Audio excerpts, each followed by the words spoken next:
AT&T, 여러분 다들 아시는 이름이죠? 근데 이게 그냥 통신회사가 아닙니다. 거의 100년 넘는 역사를 가진 거대한 공룡 같은 기업인데 지금 투자자들 앞에서 아주 중요한 갈림길에 서 있습니다. 그래서 오늘 우리가 던져야 할 핵심 질문이 바로 이겁니다. 지금 AT&T 주가, 이게 과연 엄청난 컴백을 앞둔 절호의 기회일까요? 아니면 그냥 좋아 보이기만 하는 덥석 물었다가는 큰일 나는 가치 함정일까요? 여러분이 만약 투자자라면 어떤 결정을 내려야 할지 지금부터 같이 한번 깊숙이 파고 들어보죠. 자, 그럼 AT&T의 이 복잡한 스토리를 어떻게 풀어갈 거냐면요. 먼저 거인이 어떻게 추락했는지부터 시작해서 두 번의 큰 실수, 그리고 그래서 이걸 좋게 보는 쪽과 나쁘게 보는 쪽의 얘기를 다 들어본 다음에 마지막 선택을 고민해보는 순서로 가보겠습니다. 네, 첫 번째 이야기입니다. 거인의 추락과 기로. 한때 마벨이라고 불리면서 시장을 그냥 다 지배했던 이 회사가 어떻게 지금 이 상황까지 오게 됐는지 그 배경부터 한번 살펴보죠. 그러니까 수십 년 동안 AT&T는 그냥 미국 통신 그 자체였어요. 마벨이라는 별명으로 불렸는데 이게 뭐냐면 정부가 인정한 독점 기업이었던 거죠. 근데 너무 커지니까 결국엔 강제로 쪼개지게 됩니다. 근데 여기서 진짜 영화 같은 일이 벌어집니다. 쪼개져 나갔던 자식 회사, 베이비벨 중 하나가 막 인수를 거듭하면서 몸집을 키우더니 글쎄, 자기 옛날 엄마 회사였던 AT&T의 이름이랑 유산을 통째로 다시 사들인 거예요. 정말 아이러니하죠. 새로운 제국 건설의 시작이었습니다. 자, 이렇게 화려하게 부활한 AT&T가요, 정말 야심만만하게 제국을 만들려고 합니다. 그런데 바로 이 과정에서 앞으로 10년을 좌우하고 지금의 위기를 만든 정말 재앙이라고밖에 할 수 없는 두 번의 베팅을 하게 됩니다. 한번 보세요.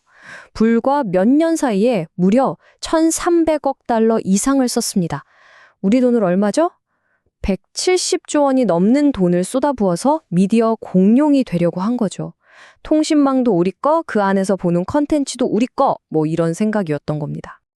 정말 야심찬 전략이었지만 결과는요, 보시다시피 처참한 실패였습니다. 회사는 본업에 집중할 힘을 잃어버렸고 하필이면 5G 경쟁이 막 시작되는 그 중요한 타이밍에 엄청난 빚더미에 올라앉게 된 거죠. 자, 이렇게 망가졌는데 근데 진짜 재밌는 건 바로 지금이 AT&T에 투자해야 할 때라고 주장하는 사람들이 있다는 겁니다. 왜냐? 이 폐허 속에서 보석을 찾을 수 있다는 거죠. 전형적인 턴어라운드 스토리에 대한 기대감 때문입니다. 이분들이 좋게 보는 이유가 바로 이런 것들입니다. 첫째, 이제 쓸데없는 거 다 버리고 통신이라는 본업에만 집중한다. 둘째, 주주들한테 배당금을 엄청나게 많이 준다. 셋째, 전화나 인터넷은 경기가 나빠도 다들 쓰니까 안정적이다. 이런 거죠. 게다가 경쟁자도 몇 없는 과점 시장이라는 점도 매력적이고요. 그리고 지금 이 회사의 새로운 성장 엔진, 바로 AT&T 파이버입니다. 돈 되는 광섬유 인터넷 사업에 지금 모든 걸 쏟아붓고 있어요. 케이블 회사들한테 뺏겼던 고객들을 다시 찾아올 수 있는 가장 확실한 무기라고 보고 있는 거죠. 자, 여기까지 들으면 괜찮은데? 싶으실 수도 있습니다. 하지만 이 이야기에는 동전의 뒷면이 있습니다. 이 모든 낙관론을 한 방에 날려버릴 수 있는 아주 거대한 그림자가 드리워져 있거든요. 네, 이제 반대편 이야기를 들어볼 시간입니다. 약세론, 즉 빚과 리스크에 대한 이야기죠. 왜 수많은 투자자들이 AT&T를 외면하고 있는지 그 이유를 한번 살펴보겠습니다. 약세론의 핵심은 바로 이 숫자입니다. 1,300억 달러. 감이 잘 안 오시죠? 우리 돈으로 170조 원이 훌쩍 넘는 빚이에요. 이게 어느 정도냐면요. 어지간한 나라 1년 예산이랑 맞먹는 돈입니다. AT&T가 이 빚 때문에 매일 이자로만 내는 돈이 200억 원이 넘는다고 해요. 상상이 가시나요? 미래에 투자해야 할 돈이 그냥 이자로 줄줄 새고 있는 겁니다. 빚만 문제인 게 아닙니다. 경쟁은 또 얼마나 치열한데요. 지금 AT&T는 말 그대로 두 개의 전선에서 동시에 싸우고 있어요. 5G 품질로는 티모바일한테 밀리고 있고 무선 가입자는 더 싼 요금자를 내세운 케이블 회사들한테 계속 뺏기고 있는 정말 힘든 상황입니다. 근데 엎친 데 덮친 격으로 최근에 새로운 폭탄이 터졌습니다. 수십 년 전에 땅에 묻어둔 낡은 납 케이블이 환경 문제를 일으킬 수 있다는 건데요. 만약 이게 현실이 되면 정말 상상도 못할 어마어마한 비용이 추가될 수도 있는 그런 상황입니다. 자, 그럼 약세론을 정리해 볼까요? 한마디로 이겁니다.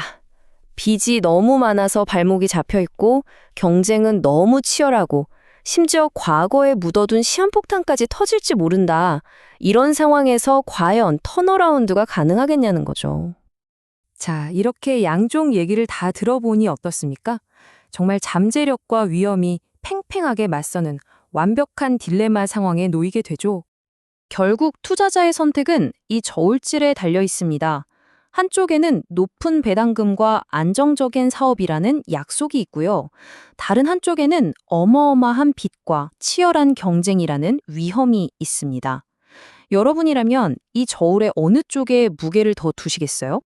결국 AT&T에 대한 투자는요, 이 모든 어려움을 이겨내고 회사를 다시 일으켜 세울 경영진의 능력에 거는 베팅이라고 할 수 있습니다. 자, 여러분이라면 이 베팅에 동참하시겠습니까?